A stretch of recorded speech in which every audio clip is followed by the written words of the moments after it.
Assalamualaikum warahmatullahi wabarakatuh. Bismillahirrahmanirrahim. Ashhadu an la ilaha illallah wa ashhadu anna Muhammadar Rasulullah. Allahumma salli ala sayyidina Muhammad wa ala ali sayyidina Muhammad. Rabbi shrah li sadri wa yassir li amri wahlul 'uqdatam min lisani yafqahu qawli. Amin. Bismillahirrahmanirrahim. Salam santun dan hormatku untuk para sahabat tercinta, penyimak setia Uripi Allah Channel dimanapun Anda berada. Semoga kita semua tetap di dalam istiqomah, di dalam bertakwa dan bertuhan kepada Allah Subhanahu wa Ta'ala. Amin ya Rabbal Alamin. Alhamdulillahi Rabbil Alamin. Kita akan melanjutkan kisah Adam dan Hawa pada surat kelanjutan dari surat Al-A'raf yang ke-22. A'udzu billahi minasyaitonir rajim. Bismillahirrahmanirrahim. Fadallahuma bighurur falamma dhaqa asy-syajarata فلما ذاق الشجرة بدت لهما سوءتهما وطفقا يخصفان عليهما من ورق الجنة وناداهما ربهما ألم أنهكما عن تلكما الشجرة وأقل لكما إن الشيطان لكما عدو مبين. Artinya, setan membujuk mereka dengan tipu daya. Ketika mereka mencicipi buah pohon itu, tampaklah oleh mereka auratnya. Maka mulailah mereka menutupi dengan daun-daun surga. Tuhan menyeru mereka, bukankah aku telah melarang kamu dari pohon itu? Dan aku telah mengatakan bahwa sesungguhnya setan adalah musuhmu yang nyata bagi kamu berdua. Untuk pemahaman syariatnya, yang mengikuti artinya ini dengan membayang-bayangkan, dengan mengangan-angankan cerita dohirnya. Yang diangan-angan selama ini kan cerita, semua cerita itu kan cerita dohirnya, biskupnya. Kita selama ini tidak pernah menghayati isi filmnya. Kita hanya fokus ke dalam layar lebarnya daripada siapa yang mengadakan peristiwa layar lebar itu. Jadi di sini yang dikaji syariat dan hakikatnya. Syariatnya ya seperti arti yang telah tertulis. Hakikatnya adalah setan, iblis itu selalu membujuk hawa nafsu kita. Jadi ketika kita sudah mengaku-aku bahwa hidup dan badan ini milik kita, maka terbongkarlah auratnya Adam.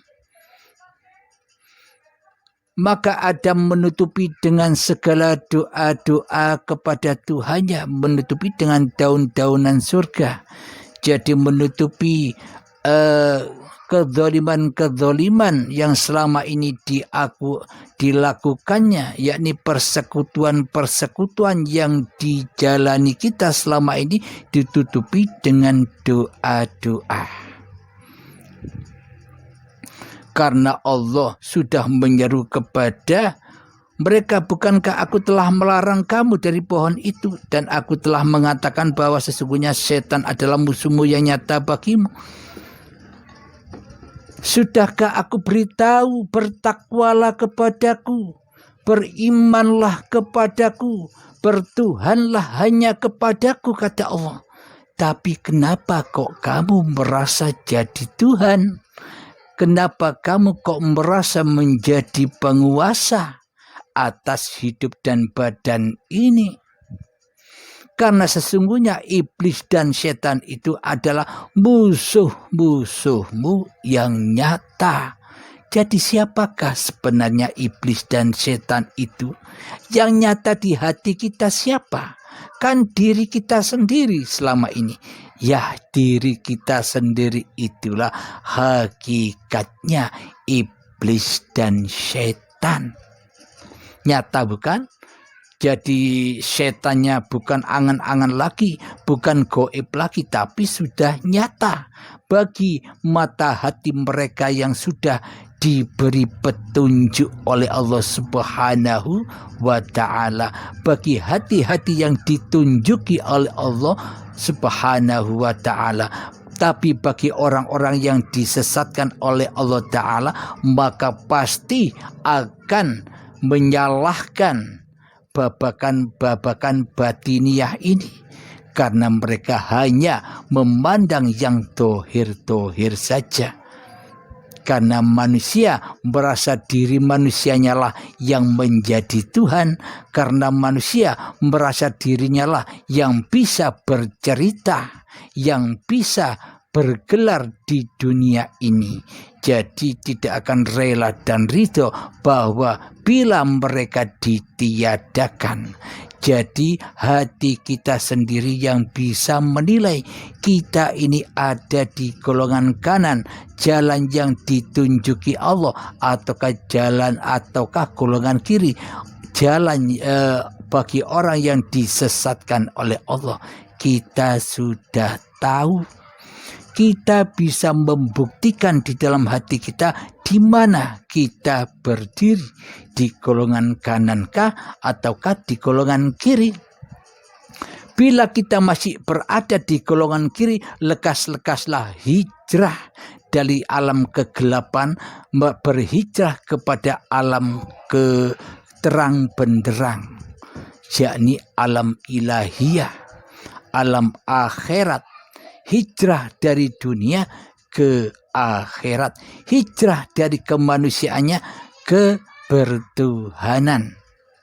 Jadi hijrah dari hancur leburnya kekerajaan hawa nafsunya, kembali kepada kerajaan Tuhannya.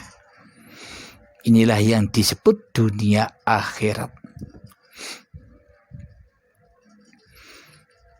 Mari kita lanjutkan kembali ayatnya yang nomor Al-A'raf 23. Qala rabbana zalamna anfusana wa illam taghfir lana wa tarhamna lanakunanna minal khasirin. Artinya, keduanya berkata, ya Tuhan kami telah menzalimi diri kami sendiri. Jika Engkau tidak mengampuni kami dan memberi rahmat kepada kami, niscaya kami termasuk orang-orang yang rugi. Maka dari itu, penyesalan itu tidak ada pada awal perbuatan manusia.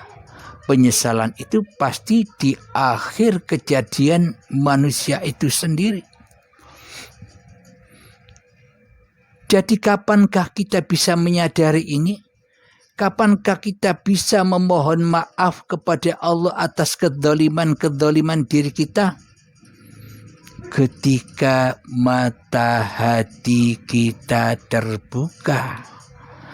Ketika diri kita sudah rela mempersembahkan, mengabdikan bahwa hidup dan badan ini zahir batinnya Allah, bukan zahir batinnya manusia. Karena hidup dan badan ini milik Allah, tapi badan ini bukan Allah. Badan inilah bukti nyatanya bahwa Allah lah yang menciptakan badan, bahwa Allah lah yang lebih wujud daripada badan. Hiduplah yang lebih wujud daripada badan, karena badan inilah bukti kewujudan Allah Subhanahu wa ta'ala. Jadi bagi Adam yang memohon ampunan kepada Tuhannya, maka ia akan kembali kepada keadamannya, tidak jadi Tuhan lagi. Kapan? Sekarang atau besok? Kembali menjadi Adam, taubat menjadi Adam lagi, taubat nasuha kepada Allah. Sekarang apa besok? Semua tergantung Allah yang memperjalankan masing-masing diri manusianya. Marilah kita lanjutkan ayatnya Al-A'raf ayat yang ke-24. Mohon maaf.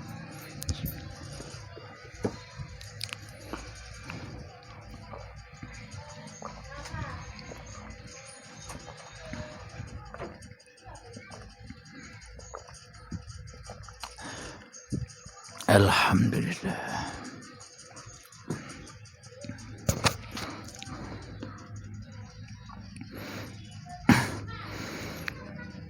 Ayat Al-A'raf yang ke-24. Bismillahirrahmanirrahim. Qala ihbitu ba'dukum li ba'din aduwwun wa lakum fil ardi mustaqarrun wa mata'un ila hin. Allah berfirman, turunlah kamu akan saling bermusuhan satu sama lain. Bumi adalah tempat kediaman dan kesenanganmu sampai waktu yang telah ditentukan. Jadi di bumi ini, jadi hawa nafsu ini selalu bermusuh-musuhan.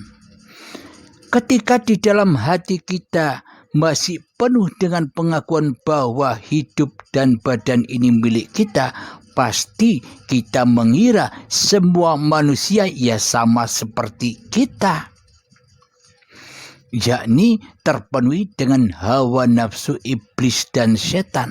Maka akan dihadapkanlah kita dengan yang lainnya. Akhirnya saling bermusuhan, akhirnya saling bersaingan, akhirnya saling unggul-unggulan, akhirnya saling hormat-hormatan, mulia-muliaan, berlomba-lomba mencari kedudukan, mencari harta, mencari kehormatan, mencari kemuliaan di sisi manusia. Itulah tanda-tanda hati kita, diri kita telah diperbudak oleh hawa nafsu kita sendiri yang dinasehati oleh iblis dan setan. Maka tinggalnya ya di neraka. Di manakah iblis dan setan itu berada? Ya itulah neraka. Ketika hawa nafsu masih merajai singgasananya hati ini, itulah alam neraka, itulah alam jahanam. Sudah disebutkan seringkali di dalam ayat-ayatnya Allah tadi yang kita sebutkan di dalam surat Al-A'raf ini.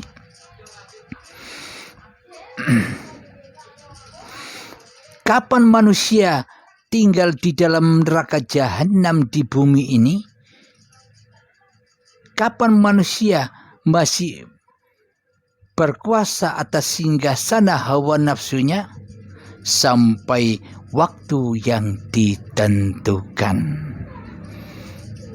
Jadi waktu yang ditentukan itu adalah hari kiamat, ketika kiamatnya langit dan bumi, ketika kiamatnya hidup dan badan manusia, hancur leburnya kehidupan manusia dan badan manusia, kembali ke asalnya, kembali ke adamanya, entah dengan rela dan ridho di saat masih hidup ini, atau dengan paksa dan siksa nanti ketika ajal menjemput. Itulah waktu yang ditentukan. Ketika sudah datang waktu yang ditentukan, disitulah kita husnul khotimah atau su'ul khotimah. Kalau husnul khotimah ya enak, sudah tahu jalan pulang, kemana ia harus kembali, kemana ia harus roji'un. Tapi kalau husnul khotimah, di dunia pun disiksa, apalagi di saat kiamat sakaratul maut menjemput, siksaan semakin pedih, azabnya semakin dahsyat.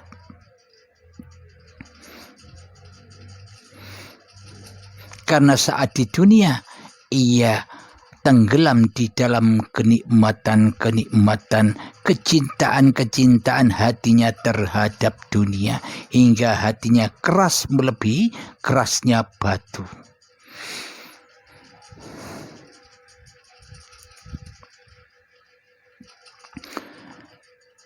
Ayat Al-A'raf yang ke-25 lanjutannya adalah Bismillahirrahmanirrahim.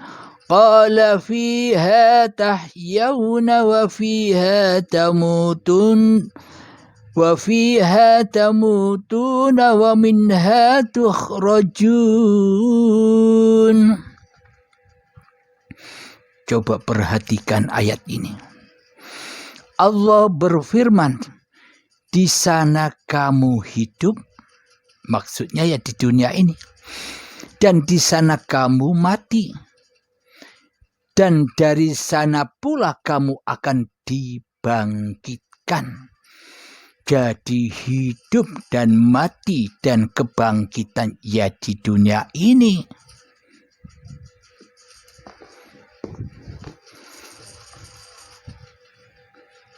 Jadi dihidupkan maknanya, kita di dunia ini merasa yang hidup.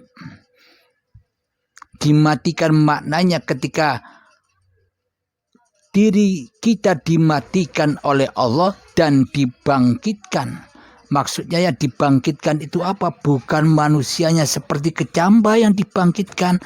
Setelah manusianya dimatikan, setelah makhluk dihancur leburkan, lalu Allah berfirman, siapa yang mengaku-ngaku jadi Tuhan? Adakah Tuhan selain aku? Nah, setelah kiamat hancur leburnya semua makhluk. Jadi yang bangkit itu siapa? Apakah manusia yang mati mau bangkit lagi? Apakah manusia itu sifatnya punya sifat bangkit? Kalau bukan Allah yang membangkitkan, maknanya yang bangkit bukan hayatun nasnya. Setelah manusia mati, Adam mengenal Tuhan bahwa Allah lah yang hidup, maka bangkitlah kesadaran akan bertuhannya, bahwa la ilaha illallah, bahwa la mawjudan illallah. Itulah makna kebangkitan. Jadi ini babakan hati. Kalau babakan lahirianya yang bangkit badannya. Karena di dalam lahiriah, di dalam syariat yang disembah, yang diagung-agungkan, yang dianggap bisa berjalan, bisa menyusuri perjalanan-perjalanan goib yang katanya nanti itu kan badan-badannya, perjalanan badannya. Dikira badannya yang bangkit. Agar tetapi makna hakikatnya hayatullahnya yang bangkit. Contoh, bagi manusia yang masih merasa dirinya hidup, bagi manusia yang masih merasa badan ini miliknya, maka manusianya Allah dimatikan. dirinya yang hidup, bahwa dirinya yang merasa bisa duduk, bisa berdiri, bisa berjalan, bisa sholat, bisa beribadah, dan bisa apa saja. Itu bagi hawa nafsu. Jadi manusianya yang merasa jadi Tuhan. Akan tetapi bagi manusia yang diberi petunjuk oleh Allah, yang ditunjuki jalan lurus kepada Tuhannya, maka matilah kemanusiaannya, kembali kepada Adam, ketiadaan, maka bangkitlah esanya Allah, maka bangkitlah ketauhidan di hatinya, maka bangkitlah keesaan di hatinya. Jadi yang bisa mendudukkan badan selama ini ternyata hanya Allah. Yang bisa memberdirikan badan selama ini ternyata hanya Allah. Yang bisa sholat ternyata selama ini ternyata hanya Allah. Yang mengafalkan segala aktivitas-aktivitas makhluknya. Ini bagi orang-orang yang ditunjuki ke dalam jalan lurusnya Allah. Namun bagi orang-orang yang disesatkan Allah, pasti mengira tak mungkin Allah bisa duduk, tak mungkin Allah bisa berdiri, tak mungkin Allah bisa sholat, tak mungkin Allah bisa beribadah.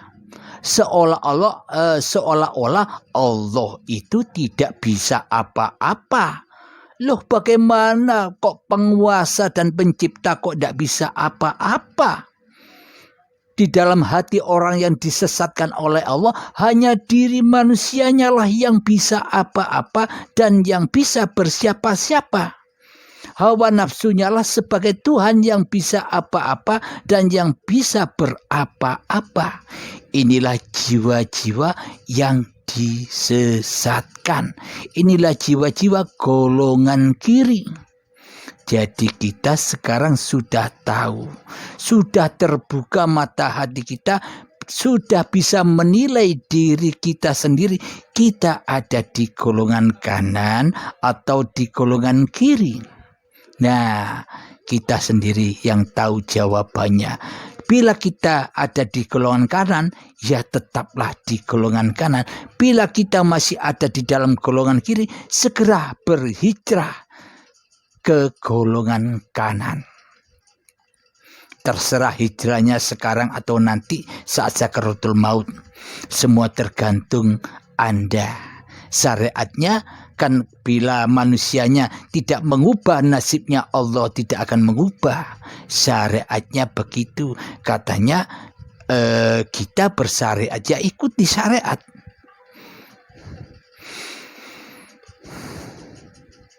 Jadi di sana kamu hidup dan di sana kamu mati.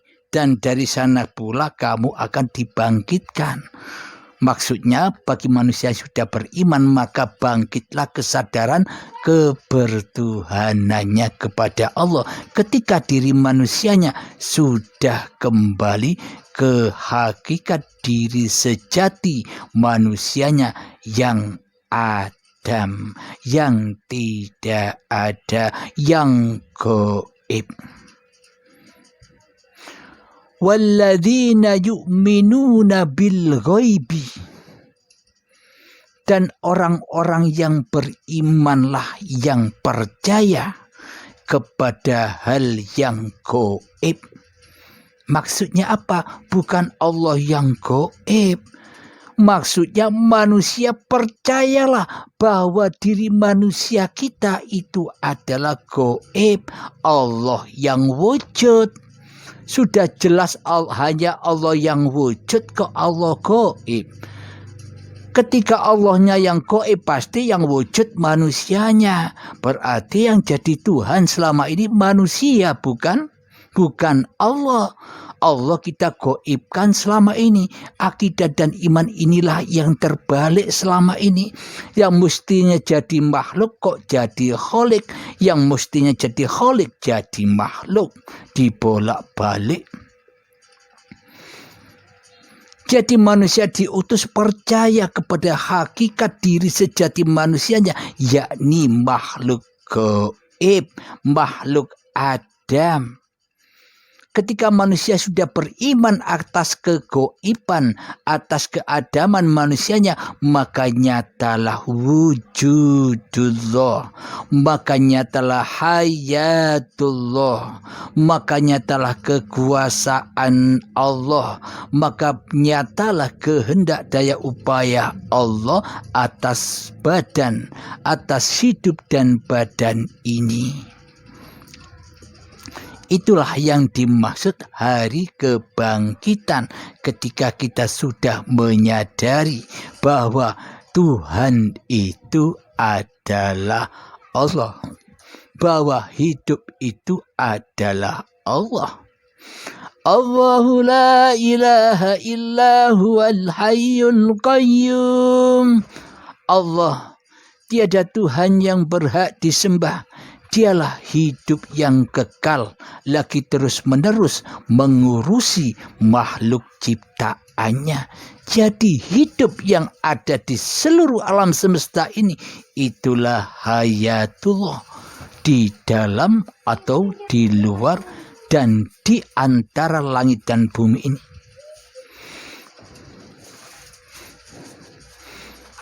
Alhamdulillahirabbil alamin. Yang terakhir ayat yang ke-25 dari Al-A'raf. Ayat yang selanjutnya yang ke-26 kita lanjutkan di episode yang akan datang. Semoga kita semua selalu dipahamkan oleh Allah Subhanahu wa taala. Amin ya rabbal alamin. Akhirul kalam. Assalamualaikum warahmatullahi wabarakatuh.